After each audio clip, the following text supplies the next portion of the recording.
Kula diminta panitia untuk bikin judul. Terus judul kula adalah keistimewaan mukjizat Al-Quran. Kersane akurat nih kula betul kerpean. Jadi otoritatif. Karena kalau dalam pendapat ulama, kalau seorang mubalek atau seorang ulama atau siapa saja kok ngomong tanpa teks itu dia tersangka sebagai musyarrek. Musyarrek itu menandingi syariatnya Rasulullah SAW dengan pikiran-pikirannya, dengan jargon-jargonnya. Jadi itu masalah besar kalau dalam tradisi ulama, karena pikirannya tidak musalsal, tidak ada silsilahnya ila Rasulillah SAW. Makanya saya meskipun banyak orang percaya ngaji di mana-mana itu bawa kitab. Satu ya tadi niat ngerpek tadi supaya saya dulu masih ingat zaman di sarang itu kalau tes itu banyak yang bawa kitab. Ketika ditanya, ini namanya ngerpek? Enggak Pak, mutolaah itu tanpa batas. Jadi mutolaah itu kapan saja. Yang agak kriminal itu kasus ujian nasional. Itu ada seorang guru SD. Ini kisah nyata, ingin membocorkan ujian apa? Nasional. Itu kan jelas kriminal itu. Si guru SD tadi berdalih gini, wong ujiannya mungkar nakir saja dibocorkan, apalagi ini ujian negara. Karena semua kiai itu kan mengajari kita marrobuka waman nabi, itu kan mengecewakan mungkar nakir, artinya kan membocorkan ujian. Singkat cerita, kiai tadi itu, guru tadi, kalau nggak percaya tanya Gus Bah. Akhirnya rombongan guru SD tanya ke saya, apa betul Gus ujian boleh dibocorkan? Analoginya kiai-kiai bocorkan ujiannya siapa? Mungkar nakir. Karena saya ya NKRI harga mati, saya bilang tertawa-tawa. Kalau saya jawab gak kriminal dimarahin polisi. Kalau saya jawab kriminal, analoginya dengan mungkar nakir memang yang membocorkan itu apa? Nggak usah diteruskan, kalau saya bilang boleh nanti jadi kriminal. Dan agama ini adalah analogi itu kias. Sehingga saya di sini insya Allah serius sekali membawa makalah mukjizatnya Quran. Kenapa demikian? Memang saya merasakan dan semua yang hadir di sini pasti merasakan bahwa mukjizatnya Quran itu luar biasa. Sehingga kita satu-satunya umat yang nggak ditunggui Rasul, tapi kualitas iman kita insya Allah menyamai periode-periode sahabatnya Rasulullah SAW. Tapi syaratnya tadi ya, dengan pikiran yang sama, dengan teks yang sama, dengan rasa yang sama, dengan kejiwaan yang sama. Caranya gimana supaya sama? Kita harus terus membaca teks.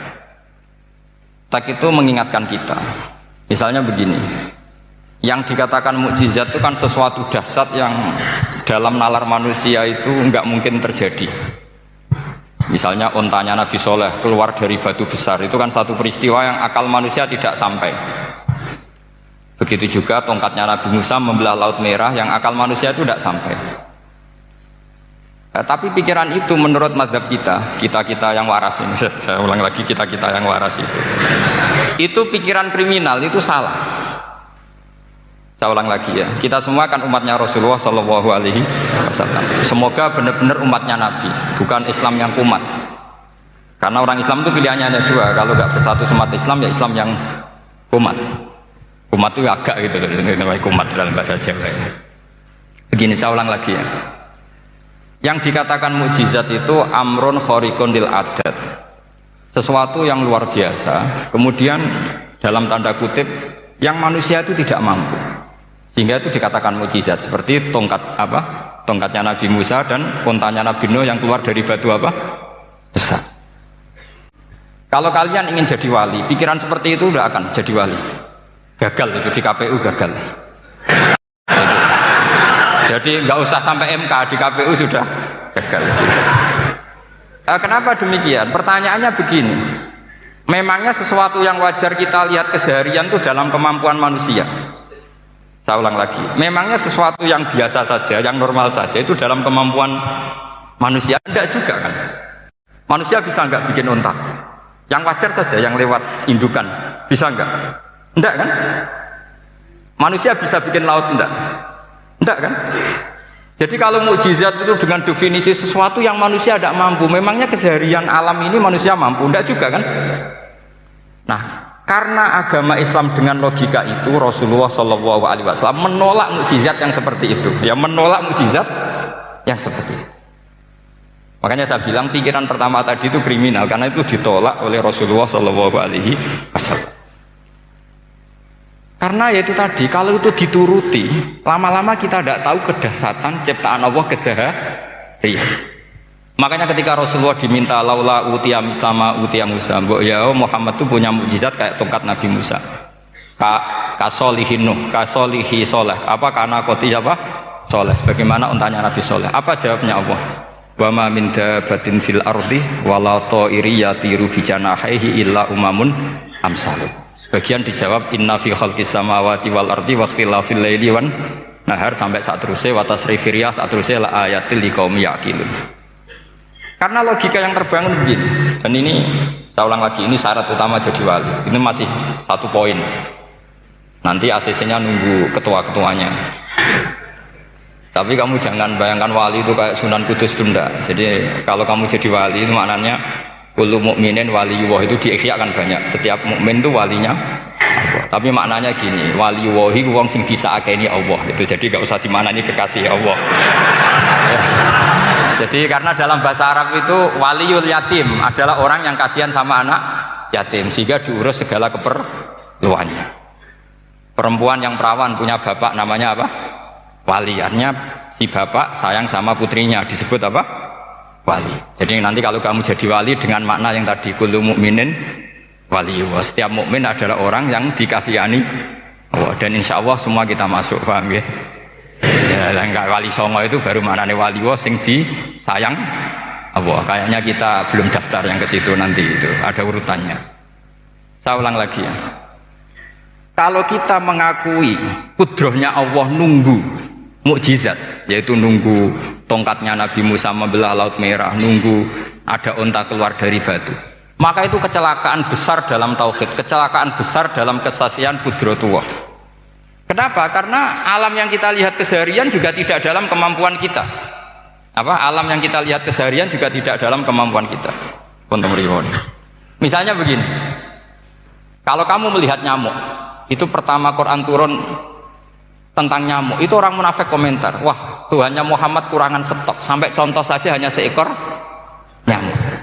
Tapi apa kata Allah? Innallaha la yastahi ayyadriba masalam ma ba'udatan fama fawqa.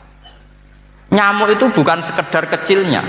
Tidak usah kamu bikin nyamuk yang ada nyawanya, itu terlalu sulit. Sampean semua tak suruh bikin patungnya nyamuk. Gampang mana bikin patung nyamuk sama gajah? Tidak usah dikasih nyawa. Terus cari tatahnya itu dari mana, orang Jepara pun tidak akan bisa. Belum nanti bentuk alat kelaminnya,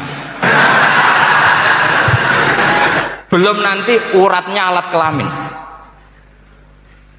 belum nanti punya jantung, jantung punya urat, jantungnya nyamuk juga punya kuman, kumannya juga punya organ tubuh, organ tubuhnya punya urat. Apa itu tidak lebih dahsyat ketimbang tontonan mukjizat yang diperagakan para nabi-nabi sebelum Rasulullah Shallallahu Alaihi Wasallam? Maka sebetulnya ketika Quran saya katakan mukjizat ila yaumil qiyamah adalah pertunjukan Allah bikin nyamuk. Innallaha la yastahi ayyadriba mathalam ma ba'ud. Itu bagi orang alim percontohan nyamuk itu lebih dahsyat ketimbang percontohan mukjizat Nabi Musa membelah Laut Merah, juga lebih dahsyat ketimbang pertunjukan Nabi Soleh ketika mengeluarkan unta dari apa? Batu. Dong, jelas nih. Maka umat Rasulullah, terutama ulamanya, harus ngomong seperti ini terus. Dengan cerita seperti ini, maka Quran jauh lebih dahsyat. Makanya mukjizatnya Quran tanpa apa? Batas. Jelas ya. Makanya kita harus bertobat secara masif, mengatakan kedahsyatan adalah nunggu sesuatu yang khariqun lil ada, bahwa yang kita lihat keseharian adalah semua di luar kemampuan kita. Lah kita ini kan keliru, itu tadi, wah unta keluar dari apa? Batu. Laut Merah terbelah, ini dahsyat, manusia tidak akan mampu. Memangnya manusia pernah mampu bikin laut? Memangnya manusia pernah mampu bikin nyamuk? Memangnya manusia pernah mampu bikin telur ayam?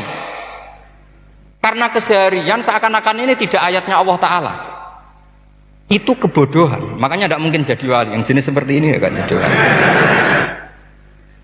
Sama tenang saja, nanti saya paling nggak sampai 1 jam karena saya tidak biasa ngaji umum. Saya mau itu karena hormati mbah saya, karena buyut saya itu orang Damaran, namanya Mbah Hafsah. Hafsah binti Maksum bin Soleh bin Asnawi Sepuh. Jadi saya ini ya turunan asli orang Kudus. Jadi saya datang tidak dalam rangka hormat jenengan, hormat mbah saya sendiri sebetulnya. Jadi jenengan tidak punya hak adami sama saya, karena saya datang tuh hormat mbah saya. Tapi saya ingin melatih iman yang benar. Saya ulang lagi, saya ingin melatih iman yang benar karena ini penting. Sehingga Allah cara menjelaskan iman itu aja inna fi khalqis samawati wal ardi. Kamu lihat saja langit dan bumi. Seterusnya sampai waqtilafil laili wan nahar, sampai wal fulkil lati tajri fil bahri, terus sampai wa tasrifir riyah. Ini semua tontonan yang kita lihat semuanya di luar kemampuan kita. Itu tadi contoh paling gampang, nyamuk. Kayak apa? Apapun profesornya seseorang, apa bisa bikin nyamuk? Tidak usah yang bernyawa, patungnya saja. Coba nyamuk itu punya organ tubuh enggak? Punya. Organnya ada kumannya enggak? Ada. Alat kelaminnya ada bolongannya enggak kira-kira? Ada. Kayak apa sulitnya? Jadi andaikan saya ke umatnya Nabi Musa terus bengkai lah sama Nabi Musa, ini gue Nabi Musa keren punya tongkat, saya akan bilang Rasulullah lebih keren karena punya Quran. Nah di sini makna kenapa mukjizatnya Quran dikatakan afdolul mukjizat, mukjizat paling keren paling hebat, karena menjadikan manusia punya nalar yang lebih objektif. Artinya lebih objektif. Kenapa kita hanya kagum dengan sesuatu yang dahsyat? Dengan alasan kita tidak mampu. Memangnya dengan hal-hal yang keseharian kita mampu? Tidak juga kan? Jelas ya? Mohon bener nih ya? Mohon bener gimana ini? Mohon gini malam selai didandani bareng-bareng. Mohon bener ya? Sehingga iman di era Rasulullah SAW itu gak lagi butuh sesuatu yang khariqun lil. Kedua pertimbangannya Rasulullah Muhammad SAW, mukjizat yang khariqunil adat itu resikonya lebih tinggi untuk tidak abadi. Nanti saya bacakan takbirnya. Misalnya tongkatnya Nabi Musa itu hanya disaksikan oleh orang yang di era itu pun yang kebetulan menyaksikan. Saya ulang lagi ya, resiko mukjizat mahsusah istilahnya, mukjizat yang bisa dilihat dengan indera, itu resikonya hanya dilihat orang yang di saat itu menyaksikan. Gimana? Ini prosedur agak gaul nih. Nggak peci, buatan. Terus gimana? Oke. Saya teruskan lagi ya. Ini mau normal nih. Buatan kebanteran nih. Buatan kebanteran nih. Saya ulang lagi ya. Jadi yang dikatakan mukjizat itu seringnya kan dikasih definisi satu pertunjukan yang di luar kemampuan manusia. Sehingga tongkat Nabi Musa membelah laut merah disebut apa? Mukjizat. Ontanya Nabi Soleh keluar dari batu disebut apa? Terus lucunya disebut alasannya karena manusia tidak mampu. Memangnya manusia mampu bikin onta normal yang lewat indukan? Mampu enggak? Enggak. Artinya umatnya Rasulullah lebih sering melihat kekuatan Allah Subhanahu wa ta'ala kulla waqtin wa khinin, setiap saat, karena cara berpikir sudah dibenahi Al-Qur'anul Karim. Paham ya? Maka untuk jadi wali umatnya Nabi itu lebih mungkin karena melihat kedahsyatan Allah setiap saat. Tidak usah nunggu sesuatu yang super kayak apa? Kan filakil bahri, sebagaimana laut terbelah oleh tongkatnya Nabi siapa? Musa. Terus ketiga, kalau logika mukjizat gini itu terus menerus seperti yang dialami Nabi Musa, resikonya adalah umat selalu menuntut hal yang aneh-aneh dan melupakan hal yang pokok. Itu lebih bahaya lagi. Misalnya begini contoh gampang.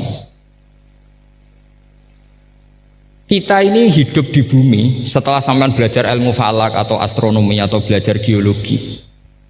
Planet yang sebesar ini apa? Semuanya itu sudah maha dahsyat. Gara-gara kita berpikir butuh kejadian yang aneh. Ya gara-gara ingin kejadian yang aneh. Mungkin lama-lama Anda ingin cari model hewan yang kepalanya itu di pantat. Baru percaya kudrahnya Allah. Lama-lama kamu jadi dukun. Seneng ular yang berkepala manusia itu baru dasar. Nanti menjadi klinik. Makanya kritiknya ulama, mukjizat itu tidak perlu dituruti. Karena kalau dituruti itu bahaya bagi kelangsungan kenormalan kita. Makanya kata Abdul Hamid Khan, termasuk kitab yang saya kagumi, kata beliau begini, yang menjadikan orang kafir adalah dia nganggep kudrohnya Allah Ta'ala itu bergantung sesuatu yang dasar. Dia nggak sadar bahwa keseharian dalam hidupnya semuanya pertunjukan kudrohnya Allah Subhanahu wa Ta'ala. Kayak tadi, saya contohkan nyamuk tadi. Inna woha la yastahi ayyadriba masalam ma. Terusannya ba'udotan fama fokwa. Kayak apa susahnya bikin nyamuk? Sudah kecil, punya alat kelamin, punya organ, punya urat. Lalu dalam tubuhnya juga ada kuman, kumannya juga berorgan. Kebayang nggak Anda bikin seperti itu? Enggak. Dasar mana dengan tongkatnya Nabi Musa? Sama-sama berstatus kita tidak mampu sama sekali. Dasar mana? Sama kan? Nah, itu yang diinginkan Rasulullah Shallallahu Alaihi Wasallam, dan Al-Quran menggiring kita cara berpikir begitu terus. Sehingga Quran cukup menghentikan wa ma min dabbatin fil ardi wala ta'iri yatiru bi janahaihi illa umamun amsalukum. Sebetulnya burung yang setiap hari terbang, yang setiap hari lewat Anda, itu semuanya bukti kekuasaan Allah Subhanahu wa Ta'ala. Tidak usah nunggu kejadian-kejadian super dahsyat. Terus keempat, korbannya para kiai, termasuk saya. Jadi nanti kalau saya tidak bisa haji terbang, wah tidak kiai, tidak bisa terbang. Tidak bisa kayak Harry and Potter misalnya gitu, tidak bisa kayak Harry. Jadi nanti kiai juga dituntut gitu, bisa terbang kayak Aladin. Jadi nanti repot. Semua kebenaran agama bergantung pimpinannya ini punya kedasatan-kedasatan itu. Akhirnya celakanya apa? Ada orang yang pura-pura dasar tapi penipu, kayak kasusnya Dimas Kanjeng. Oh nggih. Mboten apa-apa, sing penting ini lancar mon. Nggih monggo.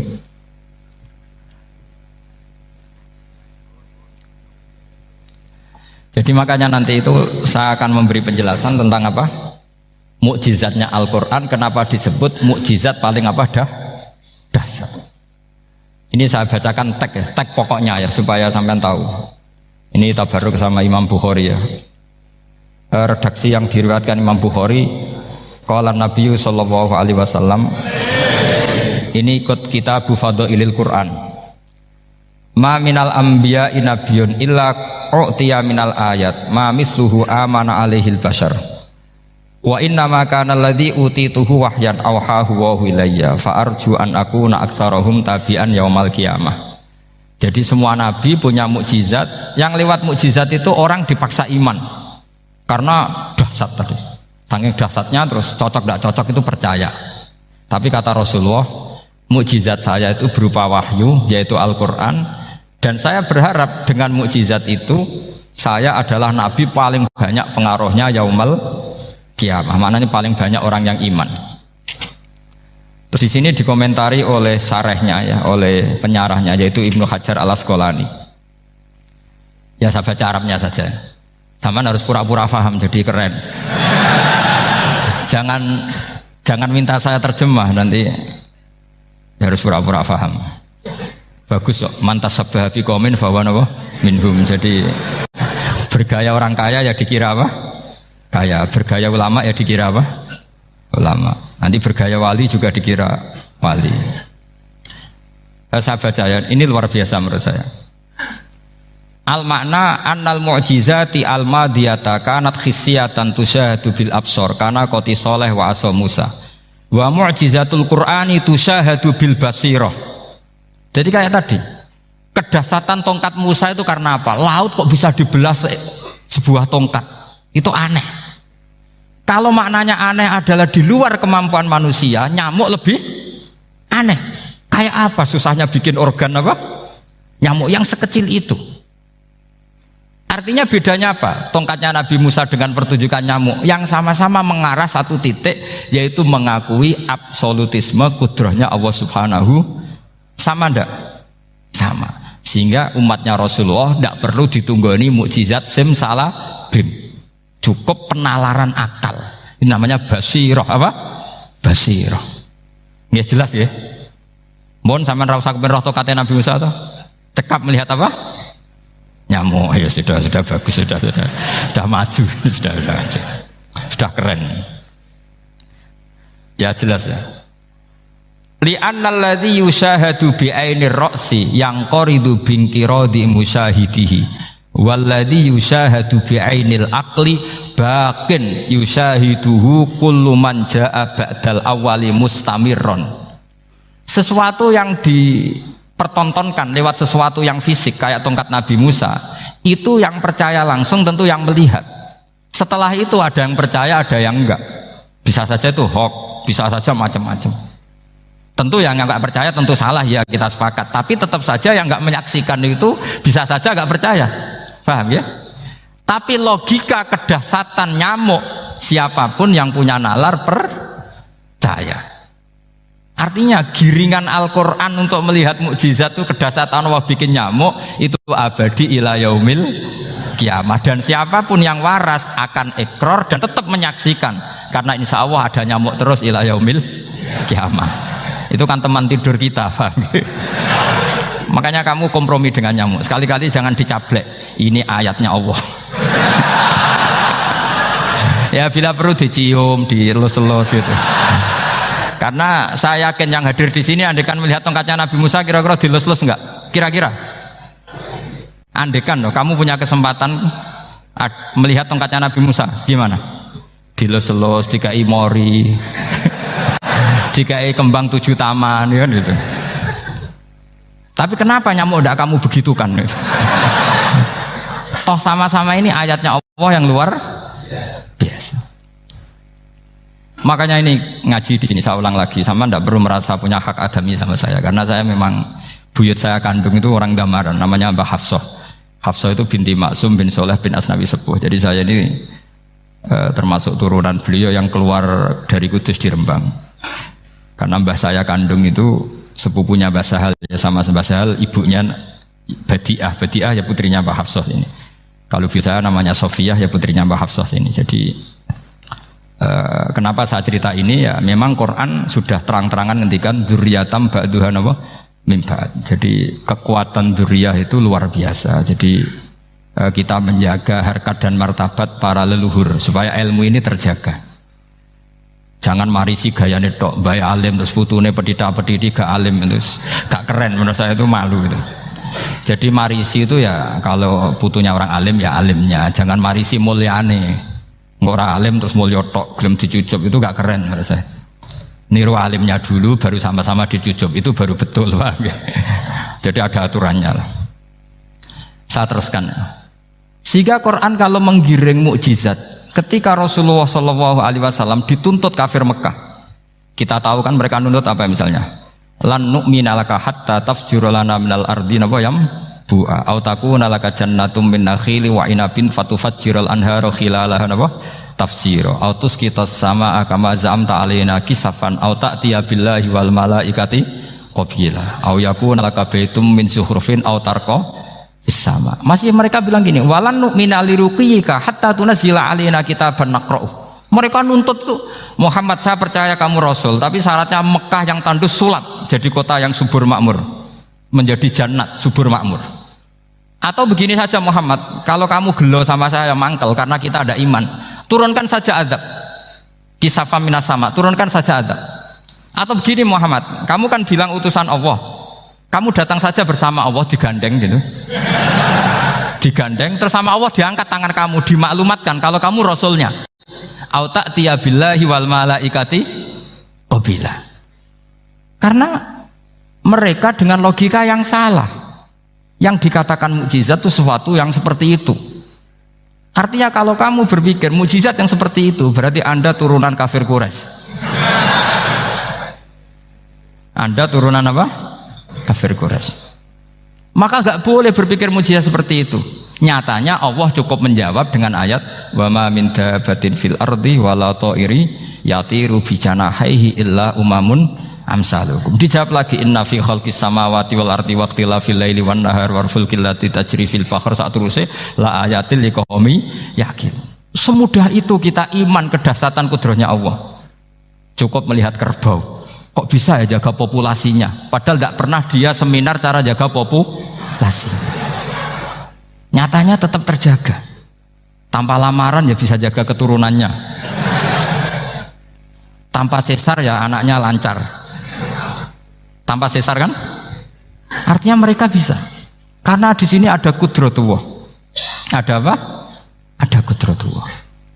Nah, kalau iman seperti itu, Anda baru betul. Yaitu yang disebut Allah, ya tanazzalul amru bainahunna lita'lamu annallaha ala kulli syai'in qadir wa annallaha qad ahata bi kulli syai'in ilma. Semua urusan di alam raya ini hanya Allah ingin mempertontonkan bahwa saya kuasa.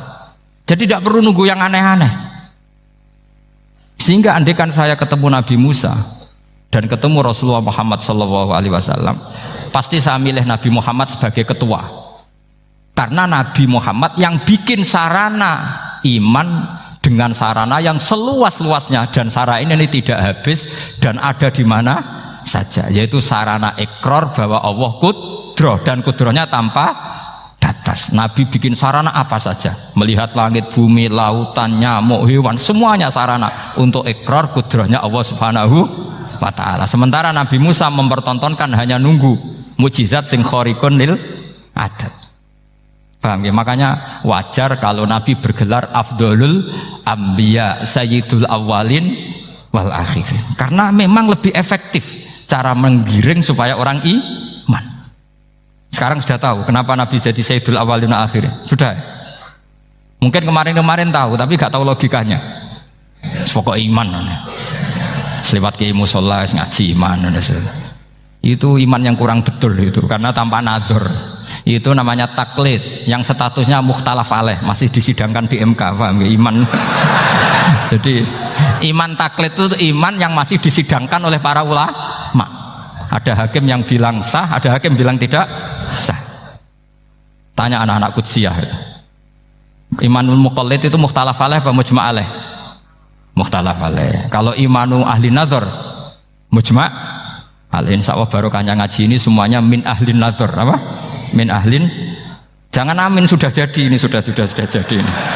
Kalau amin kan masih berdoa, bisa makbul bisa ndak boleh iman kok. Ayo iman kepada Allah dan Rasul, amin, ndak boleh. Sesuatu yang pasti ndak boleh diamini, itu kan jadi kacau nanti.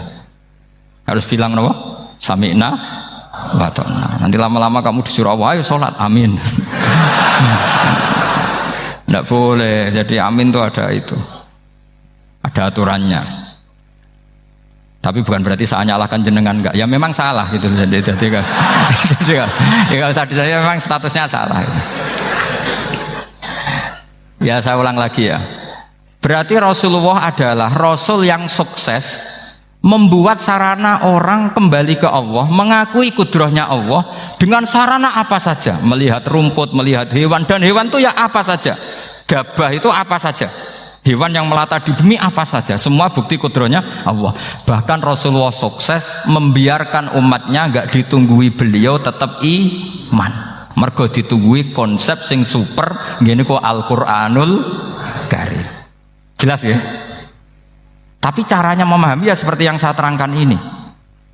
Ya saya baca lagi ya, yang jadi annal mu'jizati, pakai jama' mu'annas salim, annal mu'jizati al-madiyata, mukjizat-mukjizat yang sudah kelewat itu kanat khisiatan, bersifat fisik, tusyahadu bil absor, hanya bisa dilihat dengan mata kepala, karena qoti soleh wa aso Musa, wa mu'jizatul Qur'ani tusyahadu bil basirah. Sementara mukjizatnya Quran disaksikan dengan mata hati, dan setiap orang punya mata hati. Fayakunu man yattabi'uhu li ajliha aksar li anna alladhi yushahadu bi ainir ra'si yang qaridu bingkirodi musyahidihi walladhi yushahadu bi ainil aqli baqin yushahiduhu kullu man ja'a badal awal mustamirron.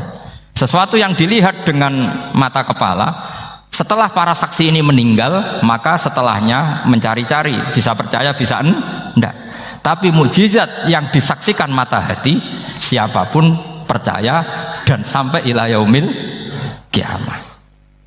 Dan tentu Quran lebih unggul dalam hal ini. Dan insya Allah kita semua adalah ahli Quran. Yaitu harus punya kesimpulan falam mata bayana lahu qala a'lamu annallaha ala kulli syai'in qadir. Sebagian ayat walita alamu annallaha ala kulli syai'in qadir wa annallaha qad ahata bi kulli syai'in ilma. Itu kenapa mukjizat Al-Qur'an dasar. Itu yang gampang-gampang ya, melihat nyamuk, unta, kerbau itu yang gampang. Anda tak naikkan kelas sedikit menjadi agak ilmiah. Misalnya begini, kamu ahli falak. Misalnya kamu ahli falak. Misalnya kayak Batu Rehan ya. Itu pasti tahu kalau matahari dan rembulan dibikin Allah itu asyamsu wal qamaru bihusban. Bahwa matahari dan rembulan dibikin ini untuk hisab. Walladzi ja'ala syamsa diya'a wal qamara nura wa qaddarahu manazila li ta'lamu 'adadas sinina wal hisab. Sehingga ketika ternyata betul samsiyah bisa dihitung menjadi tahun samsiyah yang oleh bahasa milenial disebut Masihiyah. Sayyidina Umar agak tersinggung. Sebetulnya yang namanya hisab itu tidak ada hubungannya dengan Masehi dan Hijriyah, itu tidak ada. Semua berdasar matahari atau apa? Rembulan. Lah sialnya yang samsiyah ini oleh bahasa internasional disebut apa? Masihiyah. Makanya Sayyidina Umar marah terus bilang ya sudah kalau gitu Qamariyah bikin apa? Hijriyah. Jadi itu sebenarnya nama politik. Sebetulnya kalau objektif yang jadi ukuran ya samsiyah sama Qamariyah. Berhubung ini sudah diambil tetangga partai sebelah, akhirnya ya kira-kira gitu. Jadi kira-kira seperti itu. Akhirnya kita namanya apa? Hijriyah. Apa samsiyah sama apa? Hijriyah. Sebetulnya yang asli ya samsiyah, Qamariyah. Tapi nggak apa-apa lah. Dunia itu mesti ada politiknya. Lah yang repot orang-orang fanatik hukum pakai bahasa nasional itu repot. Jadi misalnya kematian Yesus Kristus itu mesti Batu Rehan kan nggak percaya. Akhirnya ditambahi kematian Sibeh.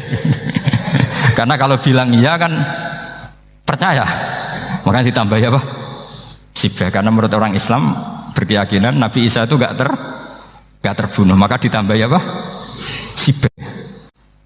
Saya dulu pernah usul, karena beliau itu kalau manggil bahasa itu bude, jadi saya pernah sowan usul. Mbak ditulis gini saja, Mbak. Kematian Yesus dalam kurung katanya. Tapi mungkin terlalu vulgar ya, jadi akhirnya dibikin apa? Sibeh ya? Di kalender Kudus kan apa? Sibeh ya, ditambahi Sibeh. Ya nggak apa-apa lah, yang penting keyakinannya masih benar gitu. Jadi masih benar. Kalau usulan saya terlalu ekstrim, masa dikasih apa? Ya karena memang begitu kan, kita berkeyakinan Nabi Isa itu gak terbunuh. Wa ma qataluhu wa ma sholabuhu walakin syubbihalahu. Jadi ini saya teruskan, ini paling masih seperempat jam ini. Kalau kelamaan sampai dolim itu ganggu kiai lama-lama gitu. Saya tadi sudah bilang sama panitia, orang Indonesia itu gak sopan. Kalau suka kiai itu didatangkan, itu agak masalah sebetulnya. Dalam etika itu masalah. Kalau seneng kiai ya sowan ngaji, jangan sowan di dalam, itu ganggu ya, sowan ngaji saja. Dulu Imam Malik itu anaknya raja itu, Imam Malik itu seangkatan dengan Harun Ar-Rasyid. Makanya jangan berharap kalau saya gampang diundang. Bukan karena saya sombong, memang etikanya seperti itu. Jadi Imam Malik diminta datang ke istana untuk ngajar anak-anaknya Harun apa? Ar-Rasyid. Masyhur Imam Malik tersinggung terus kata bilang, al ilmu yu'ta la ya'ti. Ilmu itu disowani bukan sowan. Akhirnya Harun Ar-Rasyid minta anak-anaknya datang ngaji ke Imam Malik. Itu anak presiden. Imam Malik berani, al ilmu yu'ta la ya'ti. Tapi kalian beruntung karena saya hormat sama mbah-mbah saya yang di sini. Wong makom buyut saya itu ya berarti apa ya? Selatannya makamnya saya Ja'far Shadiq itu di situ kan ada makamnya Mbah Soleh, Mbah Maksum, itu mbah-mbah saya. Nah, makanya dulu saya ngaji di sini lama di Damaran itu. Masnya lama itu ya mungkin setahun. Karena saya memang mulai kecil di sarang, sampai sekarang saya masih ngajar di sarang.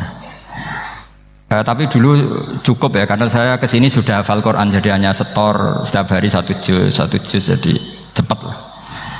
Saya tidak punya masalah ingatan, alhamdulillah, jadi cepat hafal. Saya terangkan lagi ya, ini penting ya, masalah mukjizatnya Quran. Selama ini orang tuh mau bilang tok, mukjizatnya Quran itu dahsyat, tapi nggak bisa menerangkan. Itu masalah. Makanya kita harus bisa menerangkan mukjizatnya Al-Quran dahsyat itu apanya. Yaitu tadi, tongkatnya Nabi Musa hanya disaksikan oleh orang yang di era itu. Toh tujuannya mukjizat adalah diakui kemudian orang menjadi iman. Lalu Rasulullah SAW beliau sudah intaqala ila rafiqil a'la.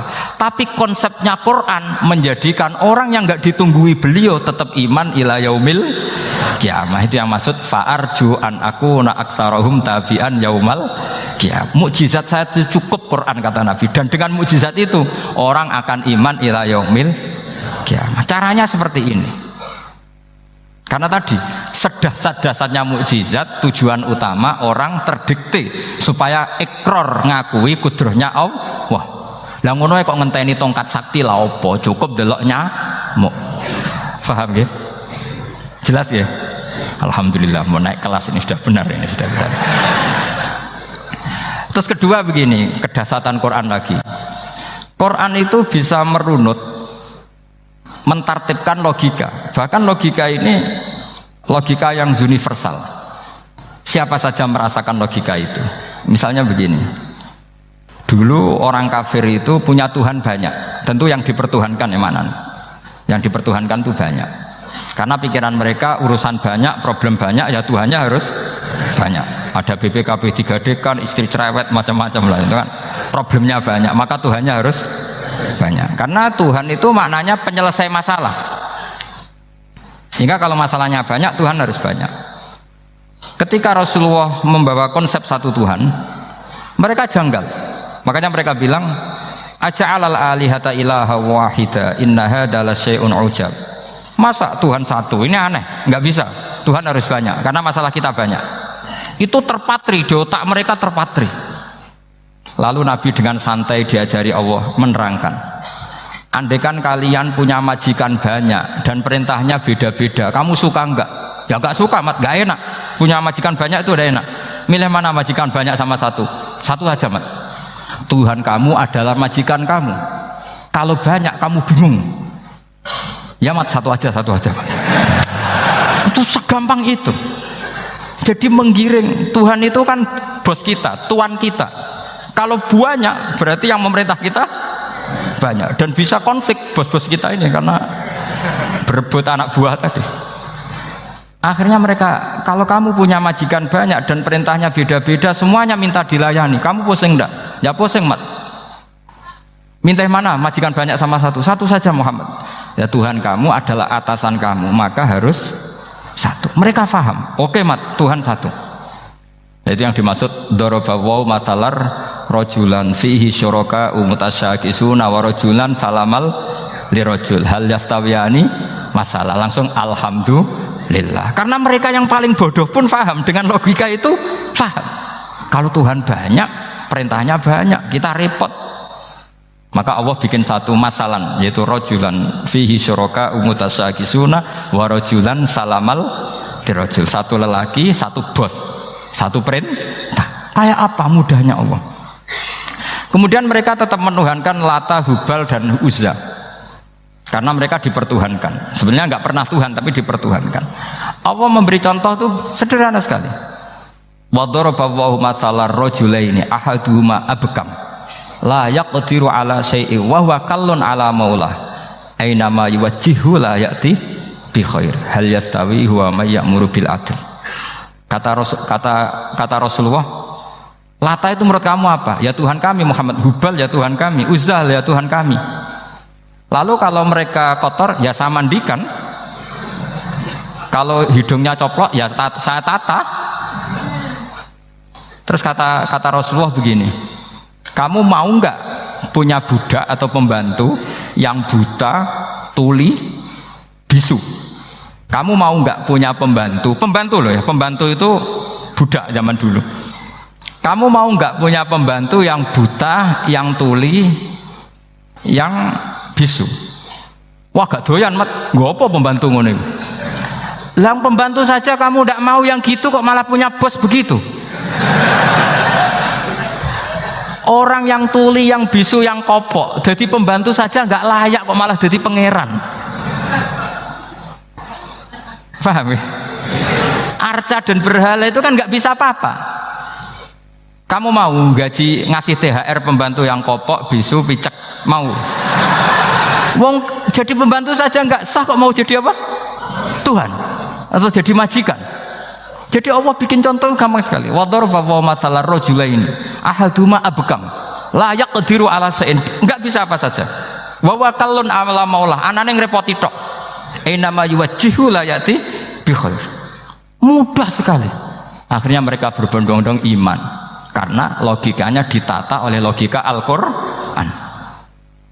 Makanya agama ini sebenarnya nggak pernah datang dengan kekerasan, itu tidak pernah. Bil hujjah, dengan argumentasi, itu disebut qul falillahil hujjatul balighah. Nah sekarang orang rapati soal argumentasi, senengane neror. Nah, itu rapati ngaji. Sebenarnya agama ini mudah. Ad-dinu yusrun, agama ini mudah, logikanya gampang. Untuk tidak menuhankan Yesus atau Isa, Quran juga datang dengan penjelasan yang nggak jelimet, yang gampang saja. Kata Allah, mal masih ibnu Maryam illa rasul qad khalas min qablihir rusul wa ummuhu siddiqah kana yakulanit. Kok arani pangeran piye? Nek mangan ya lesu. Kamu kebayang nggak misalnya punya Tuhan terus mbok gratisi pas marung. Terus kamu bangga, alhamdulillah tadi habis ngratisi Tuhan. Tadi kelihatannya kelaparan, tak gratisi, senangnya bukan main. Kamu mau punya Tuhan yang seperti itu? Mau? Nggak mau kan? Allah menjelaskan karena ya kulanit kuduyan sego, artinya nak orang mangan yo lemes. Pas kamu minta ternyata Tuhannya baru lemes. Jadi Quran itu tidak sinis gak, tapi menggiring logika bahwa ini tidak mungkin Tuhan. Wong kana ya kulanit gampang kan? Itu gampang. Gampang sekali, logika Quran itu gampang sekali. Dan masalahnya kita sekarang tidak mengkaji Quran yang sisi ini.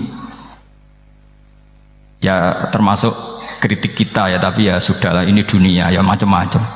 Ono sing ngaramno lomba, ono sing mendukung lomba, macam-macam. Saya tidak dalam posisi mendukung dan menolak. Saya 0-0, jadi tidak ke kanan tidak ke kiri dalam konteks tadi. Karena ya sudahlah, itu sudah takdir, semuanya takdir. Ada yang setuju ke lomba, ada yang mengharamkan apa?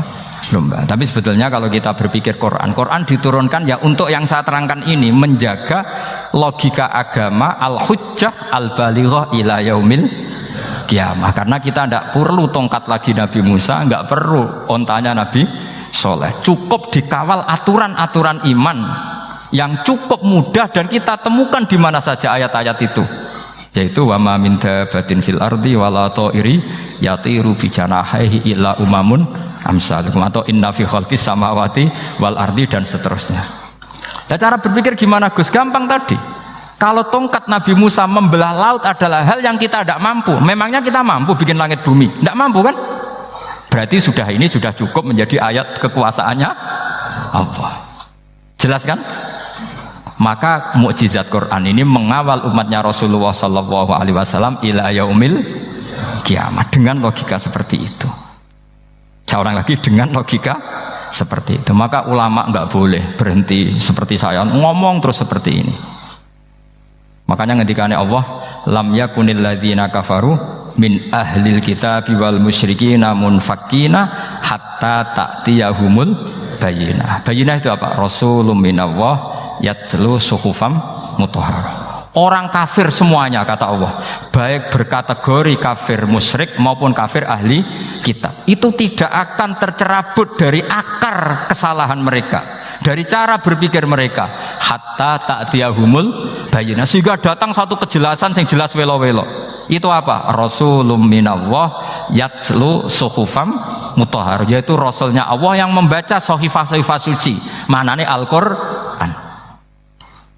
Untuk menafikan ketuhanan berhala, ketuhanan Yesus, kita cukup dengan konsep Quran. Kayak tadi kana yakulanit, termasuk untuk menafikan Tuhan balita, paham ya?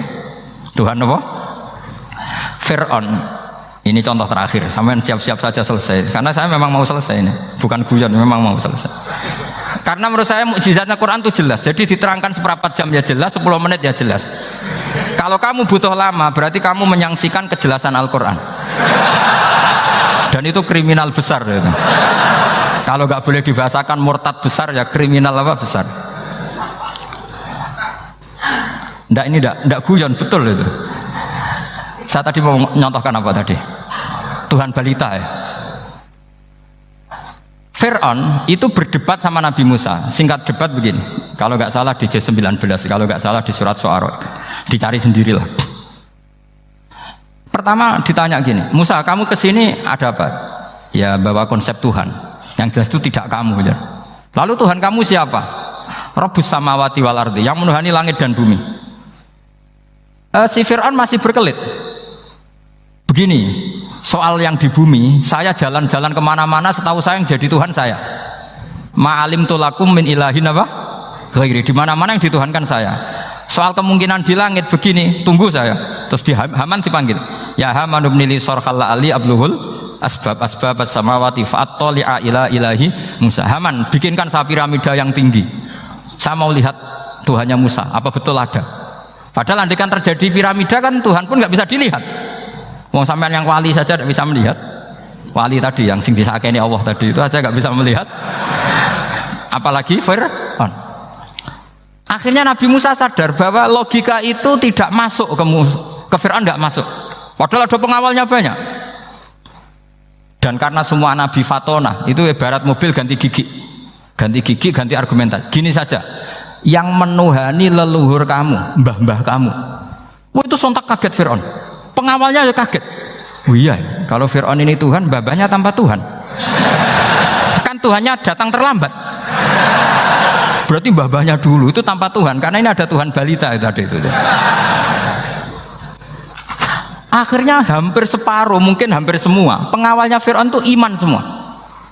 Meskipun yaktumu imanahu, ini yang diceritakan Quran, wa qala rajulun mu'minun min ali fir'auna yaktumu imana.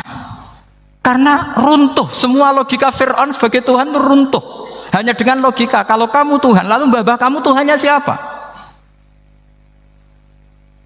Fir'aun mantel. Wah bahaya logika Musa, tangkap Musa, udah gak debat lagi.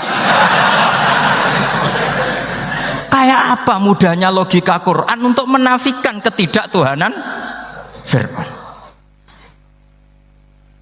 Yaitu mengatakan Rabbukum wa Rabbu abaikumul awwalin. Karena dikatakan Tuhan langit, Fir'aun masih berkelit. Nanti dulu saya mau bikin piramida, mau saya lihat ada enggak Tuhan kamu. Nabi Musa langsung ganti gigi, yang nuhani mbah-mbah kamu. Orang kan harus pikir, ini kalau Tuhan betul, lalu orang-orang dulu Tuhannya siapa? Kan Tuhannya datang terlambat. Nah itu lagi-lagi, dan kita baca Quran itu ila yaumil kiamah. Makanya tidak ada umatnya Rasulullah SAW kemudian imannya itu ada syak, nggak ada sama sekali. Karena dzalikal kitabu la raiba fihi mir rabbil alam. Ya, mohon cekap ya. Mpun gampang nih. Masalah sampean kalau masalah. Jadi karena kebenaran Quran itu adhar wa adhar, sangat jelas. Sehingga nggak perlu butuh orasinya saya. Sebenarnya nggak perlu. Saya yakin sampean sebelum saya terangkan ya sudah iman, sudah betul. Ini kan akal-akalan saja saya dimanfaatkan. Karena ya menurut saya itu ya sudah adharu min samsi dhuhira kalau dalam bahasa Arab. Kebenaran sejati itu lebih jelas ketimbang matahari di siang hari. Karena ya tadi logika. Ya saya tambah satu contoh lagi, semoga ini selesai betul. Kemudian Quran misalnya gini, sampean tak bedai. Kamu bisa melihat itu karena apa? Ini misalnya apa? Kertas yang saya bawa ini kan kuning. Kamu bisa melihat itu karena apa? Mata kan? Nah itu masalah. Karena melihat kamu dengan mata, sekali ini tak tutupi, kamu tidak tahu. Atau kamu jauh menjadi tidak tahu. Karena mata bisa terhalangi oleh jauh atau tertutupi. Beda dengan Allah. Allah itu kalau merumuskan tahu itu bukan karena melihat, karena menciptakan. Makanya Allah bilang ala ya'lamu man khalaqa. Apakah tidak tahu orang yang membuat? Misalnya ini, kertas ini kuning. Sama saya tak tutup begini. Kemudian kitab ini tak tinggal, saya datang ke Jakarta. Saya tetap tahu nggak kalau dalam ini ada kertas kuning? Tahu, karena saya yang menciptakan. Paham ya? Kamu bangun satu bangunan, di dalamnya ada besi ukuran sekian. Di situ kamu menyimpan emas setengah kilo. Setelah kamu pergi kemana-mana masih tahu nggak? Tahu, karena kamu yang menciptakan. Sehingga ketika kita janggal, masa Allah pirsa semua alam ini? Logikanya gampang, masa yang bikin tidak tahu? Makanya Allah bilang ala ya'lamu man khalaqa. Paham ya? Jadi gampang sekali, mukjizatnya Quran tuh gampang sekali. Anak raro kebangetan gitu. Ampun nggih, Al-Fatihah. A'udzubillahi minasyaitonir rajim. Bismillahirrahmanirrahim. Alhamdulillahirabbil alamin arrahmanir rahim. Iyyaka na'budu wa iyyaka nasta'in. Ihdinas siratal mustaqim. Shiratal ladzina an'amta 'alaihim ghairil maghdubi 'alaihim waladdallin.